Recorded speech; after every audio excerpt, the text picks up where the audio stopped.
Hello and welcome to the second episode of the Testing Notebook with me, Giordmaina. Now, as we gear up for Season 6, there was plenty of track action today as we had a race simulation in the afternoon within the normal 6 hours of running, and the day was also littered with red flags for crashes and various stoppages, which we'll get into in a bit. Now, let's just crack on with the race simulation. Now, if you're unaware, the whole purpose of the race simulation, rather than just doing a normal 3-hour practice session like we did yesterday, where you just go for fastest times, take a lunch break, and then go for another set of 3-hour practice session essentially and go for the fastest lap time. Now remember, we have some new regulations in Formula E this season in terms of attack mode that has been increased from 225 kilowatts to 235, so it's a 10 kilowatt increase. So they wanted to practice, teams wanted to see what that would look like, and so did the FIA. And also, the more important thing is that teams will lose 1 kilowatt an hour of energy per lap on the safety car and full course yellows in the races this season. And that's mainly just to keep the racers focused on energy management, ensuring that we don't have long safety car periods, and therefore we're looking at flat out racing, which, you know, on street tracks, it doesn't really help with overtaking. So that's what's happening this season. So therefore, racers are really going to be focused on energy management, and that every car will be losing the same amount of energy, which also sort of keeps it fair. So that means it rules out like Cheetah last season, who are really good at saving energy under the safety car in full course yellow. Therefore, their advantage at the end of the race, they could push harder than the other cars because of that advantage that they'd gain. But that sort of negates that this year. So let's just talk about the race itself. It was won by Stoffel Vandoorne, which for Mercedes was a little bit of promise after another difficult day, as Nick de Vries crashed at the chicane in the morning session, but we'll talk about that a little bit more later. And Costa came in second for DS Cheetah, so, you know, proving again that DS are very quick, with Lucas de Grassi in third for Audi. Buemi, he came home in fourth, with Vern, the double champion, now in fifth. So, you know, it's a really good outing for Cheetah, and Verline in sixth. Now, but to be honest with you, though, I don't really see much point in talking about the race simulation as like a massive indication for this season, because obviously it's on a real race circuit. It's not really representative for Formula E. So there's not much to take from it, apart from how close the racing was. Now, it's a shame. Today would have been amazing to have fans around the track so they could have seen the racing, rather than it just being open to the likes of us and in the media pen. But it was a really close race. So, you know, this season, we keep saying it, last season was amazing in terms of how close it was, but this season could be just as amazing, and especially now with Mercedes and Porsche in that battle, and they're looking okay. They look like they could fight and be in that midfield top-end battle. You know, I suppose it's really early to speculate, but seeing the times at the moment being so close, like the field, the 21 cars out of 24 being separated by under a second, like, you ain't going to find many race series that are that close. Okay, but I think we should move on now to find out how the teams did today very quickly, starting with Virgin Racing again, because they ended fastest, this time with Robin Frijns. He set a 1 minute 15.377, and the team accumulated 83 laps. Now, all of those laps today are excluding the main race, so it was just the laps they did under the free sort of practice time sessions. Okay, Sam Bird did cause the final red flag of the day. He did crash into the barrier at the chicane, which caught out a number of drivers today. He wasn't the only one, but again, a really good start for the British team. So it'd be interesting to see if that carries on into Friday, and, you know, maybe does that carry on into the season? Can Virgin Racing not be the bridesmaids and actually maybe challenge for the title and have that consistently going to the end of the year? Obviously, they did have that sort of in like season 4 where Bird sort of lost out, but you know, they haven't won a championship yet. Could this be their year? Who knows? Now, Cheetah, the team's champion, another strong day for the team. De Costa was the fastest run in the afternoon session, but obviously they didn't have that much time with the race, and not as many people did as many laps in the afternoon session, but he was still the fastest runner in the afternoon session, but he was 2 tenths off Robin Frijns' time that he set in the morning. Jev ended the afternoon session 5th, so the team was strong in the racing as well, so they're looking good. They did 57 laps in total in the free practice sort of sessions between the afternoon and the morning, excluding the race. So, you know, a good solid day for the team, and, you know, they're looking strong again. Got to be one of the favourites. Racecraft, it looked good, but to be fair, talking about that, if you were to try and sandbag, as they call it, in one race. That would be a race to sandbag in. But, we'll see what happens. So moving on to BMW, again, another strong showing from the German team. Gunther second, Sims third. Sims was running, actually, really importantly, Sims was running P2 in the sim race, but he had to pit early because of tyre pressure issues a lap from the end. So he was running P2. So, if you're wondering why I didn't say any BMW drivers in the top 5 earlier, that's why Sims was running in P2. They pitted him early on a precaution. So he didn't have any failures because it's testing, and at the end of the day, they didn't want him to stop or crash or, out on track. But the team, 85 laps a day, really good running for BMW. They will be happy with that. So Audi, again, a solid day, looked really good in the race sim with Di Grassi. Obviously, he finished third, but they're not, in terms of the free practice times, in the just normal running and testing, they're still not really chasing the lap times today. Di Grassi ended up P9, Abt in P12 after doing 84 laps.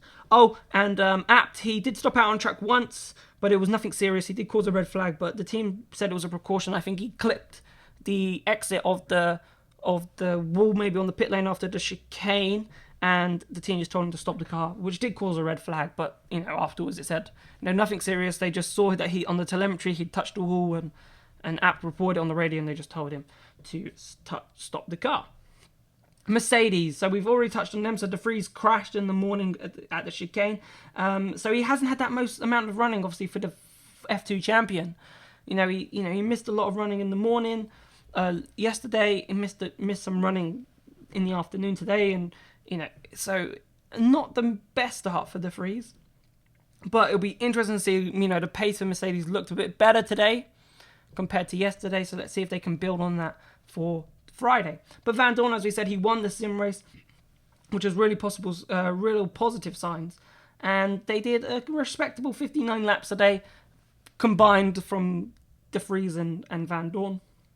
Van Dorn obviously doing the most of them, with De Vries in the garage half the time, fixing repairs this time because obviously he crashed at that chicane. Porsche, just to quickly fill in the gap from yesterday, Neil Yarni, he missed the afternoon session because of the crash that he had in the morning session, so the team clarified that up.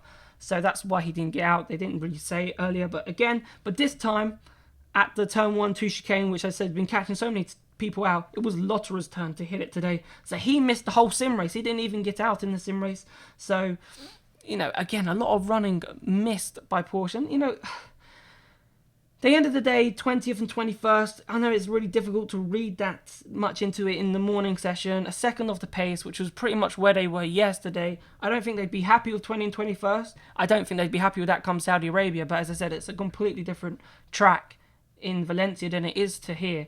When we go to Saudi Arabia and all the other tracks that we'll go to this season, barring maybe Mexico. So it'd be interesting to see if they can find a bit more pace in Friday, in the final day of testing. Now Dragon had a really good day, but they also managed to somehow confuse Nico Müller with Lando Norris. It was all on Twitter. If you haven't seen it, go and check out Dragon's Twitter feed, because it was a bit funny, caused a lot of confused faces. Even Lando Norris got in on the act, but as Lando probably would, seeing how he acts in Formula 1, which is really great. But Müller, though, fantastic. P5 in the morning session, which is really strong for Dragon. It might be, the start of hopefully some resurgence for Dragon. Maybe, we've been talking about, is it worth Dragon, continuing being a manufacturer? Should they maybe go and become a customer team rather than making a powertrain when there's not much need, like Venturi yesterday, when they don't have that much need to build a powertrain? But so far, Hartley was in P7, so a really good day for Dragon. So, I hope for them that is a sign that they can be a bit more competitive, because last season was, a real disappointment for the team, even back from season 4. So if they can start getting things right and start getting the performance back that they had in season 3, season 2, that would be really good for the team. So moving on to Jaguar. So again, had a solid day. Collado had the second fastest time in the afternoon session. Obviously, not much, in it in terms of how much running there actually was in the afternoon after the race simulation.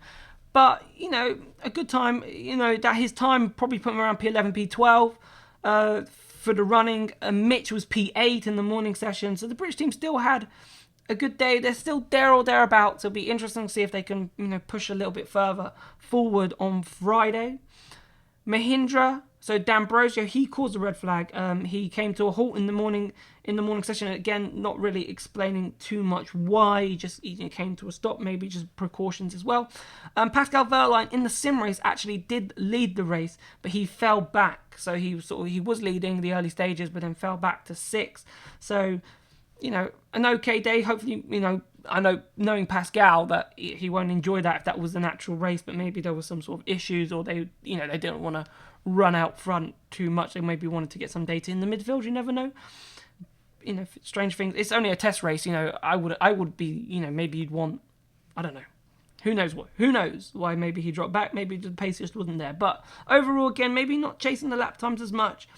13th and 17th in the morning session when most of the lap times were pretty representative. So it'll be interesting to see what Friday brings and if they can close that gap. Imagine if we these teams can actually start closing the gaps and we're starting getting 5-6 attempts between like 18 cars.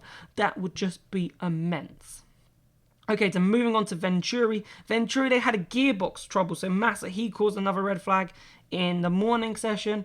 So, yeah, gearbox trouble, so he caused that red flag. So, a little bit of an issue there for Venturi. They're about 7 tenths off the pace. Mortara was P14, Massa P19. So, again, still probably where you expect Venturi to be. So, that's interesting. So, again, we'll see what happens tomorrow for them. Nissan, really good day. Roland was 4th fastest, just 0.069 off Friends' lap time. So really good from Oliver Roland today. And it just shows how close it is. He's 4th, but he's 0.069 off. Like, it's just unbelievable.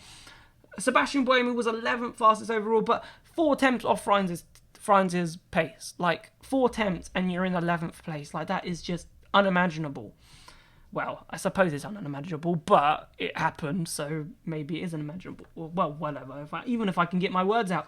But, moving on, so they just did 66 laps today, so a good amount of running for Nissan. So, overall, they look like they're moving forward and could be back challenging for wins this season. It wouldn't surprise me.